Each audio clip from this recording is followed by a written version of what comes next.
ఇప్పుడు ఇవన్నీ ఎందుకు మావయ్య గారు? నా కూతురు ఈ ఇంటి మహాలక్ష్మి అల్లుడు గారు. ఏ రోజైతే అది ఇల్లు వదిలి వెళ్ళిందో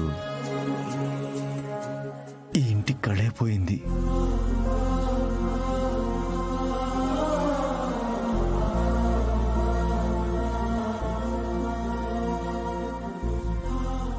ఇప్పుడు మీ ఇద్దరి రాకతో పోయిన ఆ కళ మళ్ళీ నెలకొన్నట్టు అనిపిస్తుంది.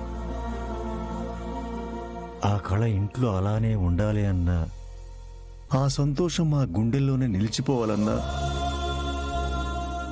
దాని అడుగుజాడ ఈ ఇంట్లో ఉండిపోవాలి.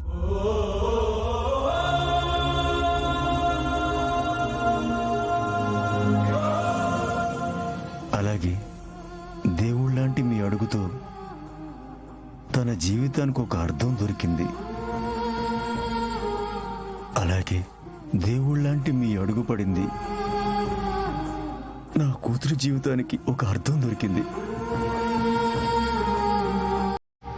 అలాంటి మీ పాదం గుర్తు ఈ ఇంట్లో మా కడదాకా ఉండిపోవాలి. మీ అడుగుజాడలు మాకంత విలువైనవి.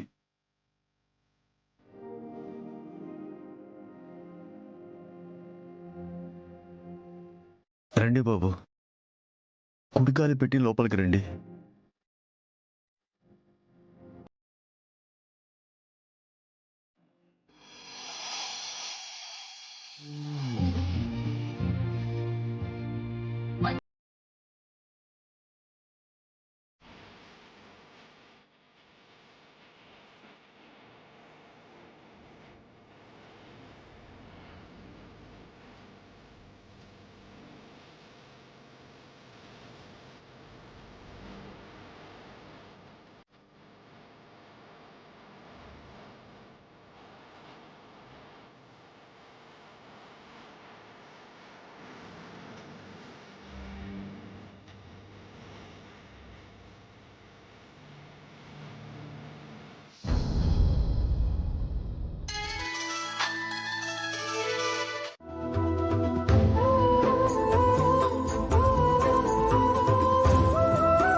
కనక మహాలక్ష్మి, ఏమైంది? అసలు ఎందుకు ఏడుస్తున్నావు? కనక మహాలక్ష్మి, నిన్నే అడిగేది. అసలు ఎందుకు ఏడుస్తున్నావు? నువ్వు సంతోషంగా ఉంటావని, నీకెదురైన బాధలన్నీ మర్చిపోతావని నేను నిన్ను ఇక్కడికి తీసుకొచ్చాను. కానీ ఇక్కడ కూడా నువ్వు కన్నీరు పెడితే ఏంటి అర్థం? నేను చేసిన ప్రయత్నానికి ఏంటి లాభం?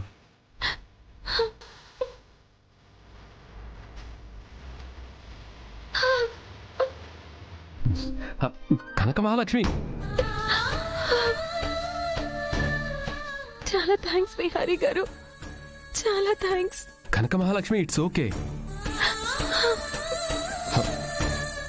కనక మహాలక్ష్మి, నువ్వు ముందు పైకిలే. మీ రుణం ఎలా తీర్చుకోవాలో నాకు అర్థం కావట్లేదు.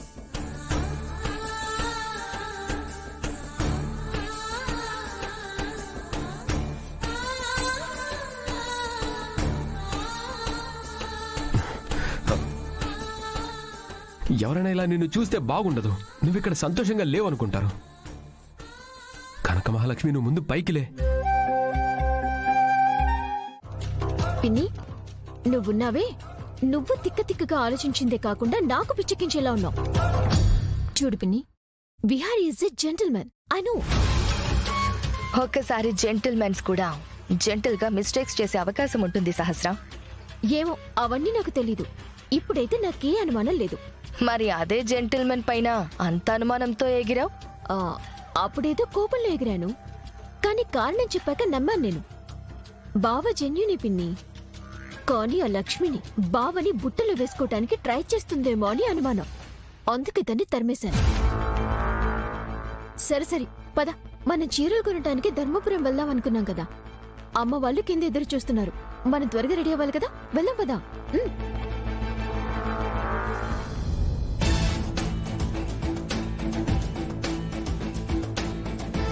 సహస్రా, టైం అవుతోంది, త్వరగా రండి. వస్తున్నామమ్మా. మీకోసం ఎంతసేపు వెయిట్ చేయాలి? టైం అవుతోంది కదా, పదండి. ఒక్క నిమిషం అమ్మా, వసుధ పిన్ని కూడా రావాలి కదా. నేనెప్పుడూ రెడీ అయిపోయాను. ఇప్పుడొచ్చి మీరు అడావిడి చేస్తున్నారా? సరే సరే, మరి బయలుదేరదామా? అదేంటి యమున వదిన రాకుండా వెళ్దామంటున్నారు? పెళ్లికి వెళ్తూ పిల్లిని చంకన పెట్టుకుని వెళ్ళడం ఎందుకు? అదేంటక్క అలా అంటావు? వదినకు కూడా మనతో పాటు రావాలని ఉంటుందిగా, మనతో పాటు బట్టలు తీసుకోవాలని ఉంటుంది కదా. అది కాక ఆ ఊరి గురించి, అక్కడ బట్టల షాపుల గురించి యమున వదినికి బాగా తెలుసు. అంటే ఇప్పుడు ఆవిడ గారు రాకపోతే మనం షాపింగ్ చేయలేమా? మనం చీరలు కొనుక్కోలేమా? అలా కాదంబిక, ఎంత కాదన్నా యమున వదిన కూడా మన కుటుంబంలో ఒక మనిషి. అన్నిటికంటే ముఖ్యం, ఈ పెళ్లిలో పెళ్లి కూతురి తల్లిగా పద్మాక్షి అక్కకి ఎంత ప్రాముఖ్యత ఉంటుందో, పెళ్లి కొడుకు తల్లిగా యమున వదినకు కూడా అంతే ప్రాముఖ్యత ఉంటుంది. ఆ విషయం మీరెందుకు మర్చిపోతున్నారు? అత్తయ్యకి బట్టలు కావాలంటే ఇక్కడెక్కడైనా తీసుకుంటుందిలే. మనతో పాటు తీసుకెళ్తే అవసరం లేని చోటల్లా వేలు కాలు పెడుతుంది. అంటే యమున వదిన ఎవరికి ఏం సలహాలు ఇవ్వకూడదా?